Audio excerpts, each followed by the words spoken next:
Er liep het geen eind te komen aan de bezuinigings bij Defensie. Op een vleerbasis in Ljout had ze correct al een flinke bezuinigingsoperatie achter de rug. Werken er 2 jaar lang nog zo'n 1200 mensen. Nou is dat een kwart minder, 900.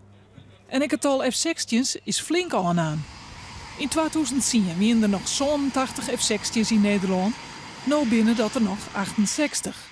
De oerbleune vliegtuigen binnen verdeeld door de basis in Ljout en Volkel. Als het onder de regeer luidt, moet er nog meer bezuinigen worden op Defensie.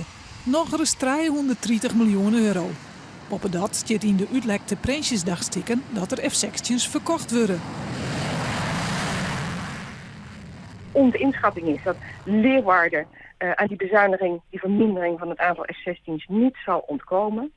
En dat betekent inderdaad toch ook een staatswijziging. Het betekent overigens ook dat wederom het werkgelegenheidsperspectief van de mensen in Leeuwarden er niet rooskleurig uitziet. Oranje weekend was duidelijk dat de luchtmobiele brigade uit Assen mogelijk naar Ljout komt. Doe wie er nog niet bekend hoe de nieuwe bezuinigings. Nou alle gedachten staan er landelijk weer duizenden banen vrij bij Defensie.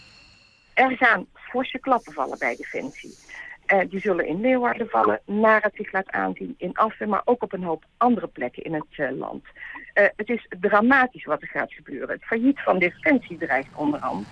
Morgen is het Prinsjesdag en wordt er meer duidelijk over de bezuinigingsplan.